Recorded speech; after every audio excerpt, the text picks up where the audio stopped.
Hey, what is up everyone? Today on Learning to Cook we're going to be making pizza. But, you know, I'm not quite ready for doing the whole spinny in a pizza oven fresh pizza. So I'm going to be doing a tray baked pizza or a sheet pan depending what country you're from. This recipe is from Brian Lagerstrom. Check him out. It sounds really interesting. It's got a shit ton of views, so yeah, let's get into it. Good to see you've got your priorities straight there, Dylan. Anyway, I took my notes and I got started. A little bit of water, some bread flour, my instant yeast, a little bit of olive oil, a little bit of salt, stir that all together. This was seriously hard work on the wrists. Anyway, I got to kneading, only did it for about 10 minutes or so before setting it aside in its nice little ball in an olive oiled up container.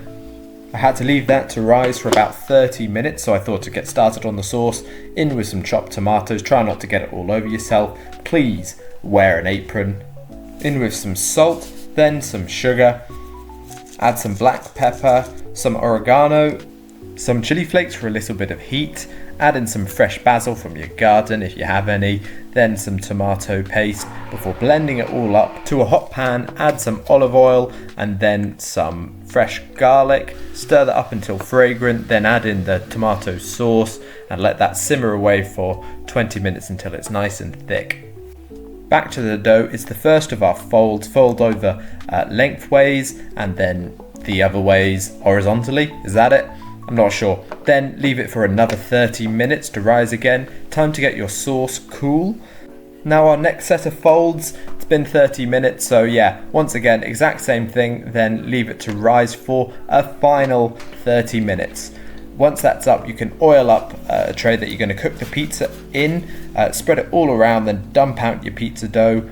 It smells incredible at this point. And then just try and stretch it out a little bit. There's quite a lot of resistance, so you've got to leave it to rest for about 15 to 20 minutes. Then give it another go. It should stretch to the corners a little bit better. I left it to rest one final time before coming back to it and really getting those finishing touches where I can get it fully in the corner. So I'm going to copy exactly what Brian does, and I'm going to layer the cheese, then the sauce, then I'm using a chorizo, but you know, he uses salami. It's basically the same thing, right? Right? It's a cured meat. Just finish slicing this up. I'm trying to get them to be quite thin, but they need to cover the whole sheet. So it's quite a lot of cheese. Sorry for how I say chorizo. I've heard so many different pronunciations, and every single one I've ever used is wrong. Look at that. That's not bad. Get this into the rip-roaring hot oven and we'll be ready to go. See you later. Definitely a little bien cuit, but I kind of prefer it that way anyway. There you can see just the tops of the chorizo just gets a bit singed because you need it in there for a bit too long, really.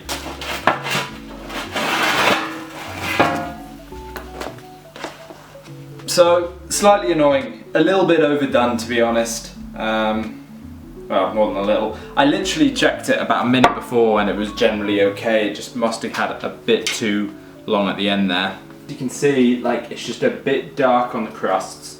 I do like a crispy dark crust, and I do like my pepperoni a little bit singed on top, but that's just it's about half a minute too long, I think. You can see, like, it's got some decent colour, and the actual crust has got like really nice and crispy, but it's just a little over.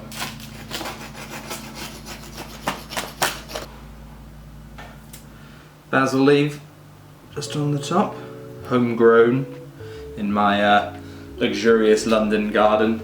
Okay, I imagine this is going to be absolutely scalding, but bon appetit. That's not bad, because you can see it's definitely overcooked on top, but you can see how like crispy it is at the bottom. Like, that's actually worked really well, given I don't have a pizza stone. So I think overall, it probably just needed maybe a minute less in the oven tops, because otherwise you're not getting that like browning and crusty bottom. So yeah, the top's just a little overdone, that's all there is to it. But that's really tasty. The sauce is very rich, which is crazy given like cooking time. It was like 20 minutes. It didn't have loads and loads of things added to it. It's just a very tasty sauce, and it's nice and thin. The layer of the cheese at the bottom, weirdly enough, actually kind of works. And generally a cheese on top, man, because it gets all broiled and tasty, but because you're loading it with like the pepperoni, you don't really need it at the top. Really good. I'd say the recipe, very, very good. Worth trying. Just don't do exactly what I did and you should nail it. Thank you very much for watching. I'll see you soon.